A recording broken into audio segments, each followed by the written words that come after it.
logo is an extension of who you are or what you do. There has to be a reason for it. It should be something that someone is drawn to. A successful logo can almost say nothing. We think of a logo as something that can hold everything. It's informed and reinforced by the things that we see every day, and it's important to acknowledge that entire invisible vocabulary.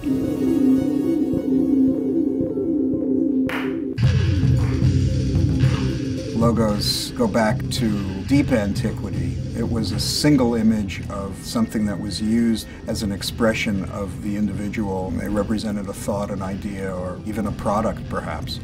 Aristocracy, for example, would have shields, and those are basically complex logos. And not everybody was literate, so pictorial means were ways of getting around that illiteracy. In ancient Rome, you'll find mosaics, and those mosaics are pictures of tradesmen. So you'd see an elephant, which would mean somebody has been to Africa, or you'd see dolphins, which means somebody's probably dealing in fish. So all of these things indicated who the merchant was. And I think that's the beginning of the logo. Logos increased exponentially as commerce increased, industry increased, as technology increased, and there was more and more competition. Logos have gone from being very Victorian looking to very modern looking, meaning they're more economical. So logo designers have to have a sense of what the company wants its personality to be. And then it manufactures this mask. And the logo is essentially a mask. It's an identifier, but it's also something that stands in for who you are.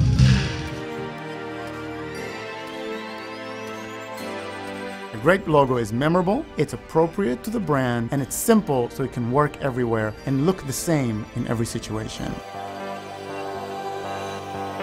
So the first thing is simplicity, and in today's media realities, it means if it could be as tiny as 16 by 16 pixels to work as a fave icon. And for big signs on the sides of buildings, that's tremendous. The second thing is that it would be appropriate in the character and the feeling.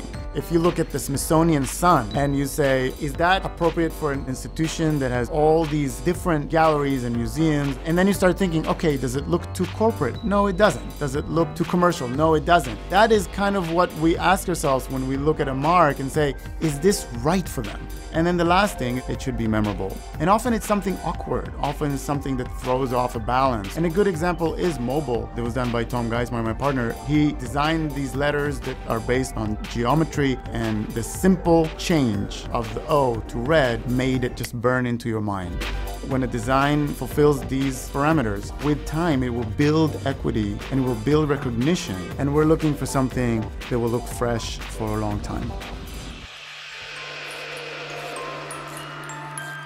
Logo design is not like math. 1 + 1 = 2, but blue plus square, you don't know what it's going to equal until you get in there and start doing it. I like to have one idea that I really believe in and the client really believes in, and I like to iterate the hell out of it. For example, in the off-book project, we probably ended up making 40 different versions of the logo before we ended up with the final set. Starting out, I took all these little pieces of paper and I printed the words off-book on it and just folded it into different shapes. It was interesting because you have this very ordered system of type that's always in a grid, but then where you had the bend in the paper, it was this interesting little interruption. And so I brought these printouts into my scanner and started emulating that little interruption and sort of move it or wiggle it. And so the resulting image would have these different lines and distortions in it. And once I had all of these varieties of shapes, we were able to look at them and assess them and try to figure out which ones seemed the most interesting and pleasing. And then the process from there was just a process of choosing colors, choosing different transparency levels and relationships between the different elements, and it was just a matter of refining it. And so this seemed like a perfect opportunity to reference this larger metaphor that Off-Book is creating about non-traditional and fringe culture and art. The victory of getting the idea and then the victory of having something physical that represents the idea, those are two very good moments.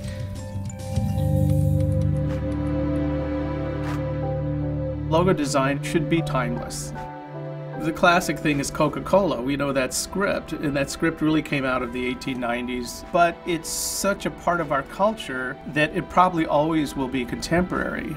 Back in 1975, I took Gutenberg Bible lettering and made it look like a car mark, put a bevel on it, and it looked very sinister with an album I'd done for Blue Oyster Cult. So when I was asked to do the AC/DC logo, one of the versions I came up with was based on that Blue Oyster Cult lettering. And it kind of became the cliche for the heavy metal thing.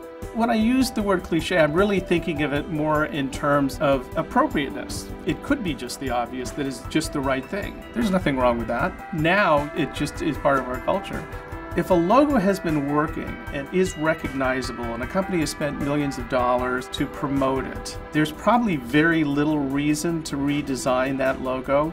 It is a fashion business. There are styles that change and typography that changes and images that change. But what you want is you want your audience to see this and it will remind you of that entity. That's when a logo works. That's when it becomes timeless. We need the logos so that people will be cued into who we are and what we do. The world has evolved, the technology has evolved, but in fact our approach has been constant. It should be simple, it should be well drawn, and should be interesting. A logo can't express everything, but it should definitely express the thing that's the most important, the thing that needs to be expressed.